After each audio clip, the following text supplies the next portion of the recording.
اچھا جی، ان کی جو اہلیہ ہے بڑا بلند کردار خاتون، کمال ہے، وہ ایک مثال ہے رہتی دنیا تک، اتنی زیادہ وہ دیکھیں نا، وہ تو بیماری ایسی تھی چھونے سے بھی جو ہو جاتی ہے، کتنی زبردست تھی جی۔ بسم اللہ الرحمن الرحیم، صلی اللہ علی نبی الامین وعلی آلہ وصحبہ اجمعین۔ شکریہ غازی صاحب آپ کا۔ سیدنا ایوب علیہ السلام کا تذکرہ قرآن عزیز سے شروع کرنا چاہتا ہوں۔ بڑے خوبصورت الفاظ قرآن عزیز نے آپ کے بارے میں ارشاد فرمائے دیگر انبیاء کی طرح۔ فرمایا وَأَيُّوبَ إِذْ نَادَىٰ رَبَّهُ أَنِّي مَسَّنِيَ الضُّرُّ وَأَنْتَ أَرْحَمُ الرَّاحِمِينَ۔ حبیب پاک صلی اللہ علیہ وسلم آپ جناب ایوب کو یاد کیجئے جب انہوں نے اپنے رب کو پکارا اور عرض کیا انی مسنی الضر، اے میرے رب مجھے تکلیف پہنچی ہے، وَأَنْتَ أَرْحَمُ الرَّاحِمِينَ، اور تو سب رحم کرنے والوں سے بڑھ کر رحم فرمانے والا ہے۔ فَاسْتَجَبْنَا لَهُ، ہم نے ان کی دعا کو قبول فرمایا۔ فَكَشَفْنَا مَا بِهِ مِن ضُرٍّ، اور جو بھی آزمائش ان کی جو تکلیف تھی ہم نے اس کو دور کر دیا۔ علماء نے آیات کے ضمن میں یہ بات لکھی حضرت ایوب علیہ السلام کے اوصاف میں، آپ انبیاء کرام علیہ السلام کی طرح انتہائی نیکی کرنے والے، انتہائی پرہیزگار، مساکین اور فقیروں کو کھانا کھلانے والے، ان کا خیال رکھنے والے، یتیموں اور بیواؤں کی کفالت کرنے والے، مسافروں کو اور مہمانوں کو بہت زیادہ کھانا دینے والے، اور اللہ تبارک و تعالیٰ نے جتنی نعمتیں عطا فرمائی تھیں ہر نعمت پر اللہ کا شکر ادا کرنے والے تھے۔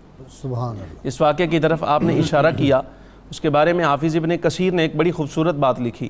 آپ فرماتے ہیں کہ آپ کے دو بھائی اس آزمائش کے ایام میں آپ کی بیمار پرسی کے لیے حاضر ہوئے۔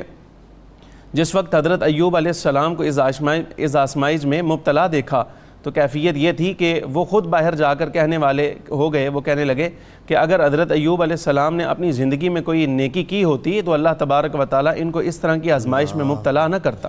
واہ واہ، اس لیے اہل اللہ کو کسی تکلیف میں دیکھیں تو اس سے یہ نہ کہیں نعوذ باللہ کہ ان کو کوئی جو ہے سزا اللہ دے رہا ہے، یا اس پہ یہ کہنا کہ ان کی کسی وجہ سے کوئی بھی مسلمان بھی اگر مشکل میں ہو تو کہنا یہ دیکھیں نا اس کو سزا مل رہی ہے، یہ نہیں کہا جا سکتا، بلکہ اللہ تبارک و تعالیٰ ان کے ذریعے تو ان کے درجات میں بلندیاں فرما رہا ہے۔ صحیح۔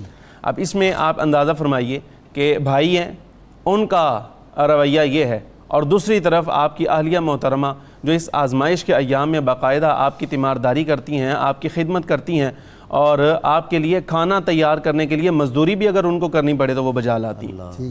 بہرحال جب بھائیوں کا یہ جملہ حضرت ایوب علیہ السلام کے کانوں پر پڑا، آپ نے سماعت کیا تو آپ کو اس کا بڑا رنج ہوا۔ بارگاہ الہی میں عرض کیا مالک میں کچھ باتوں کی تصدیق چاہتا ہوں، ان کے سامنے میری تصدیق اتار۔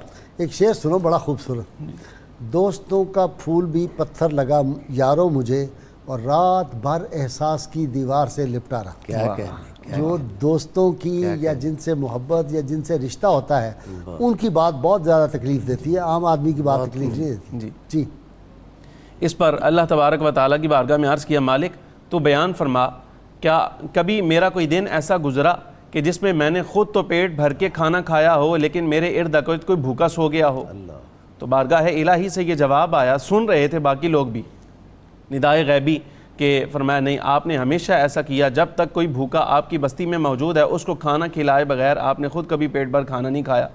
مالک اگر میرے پاس کوئی زائد قمیص تھی اور میری بستی کے اندر میرے ارد گرد کوئی بندہ ایسا جو برہنہ تھا جس کے جسم پر لباس نہیں، تو کیا میں نے وہ قمیص اس کو نہیں دی؟ تو بارگاہ الہی سے تصدیق آئی کہ ہاں ہمیشہ آپ کا یہی رویہ رہا، آپ نے ایثار فرمایا ہے۔ تو عرض کیا مالک اگر یہی کیفیت ہے، یہ سن کر تصدیقی جواب تو آپ سجدے میں چلے گئے اور عرض کیا مالک میں اس وقت تک سجدے سے نہیں اٹھوں گا جب تک تو اس آزمائش کو دور نہیں فرما دیتا۔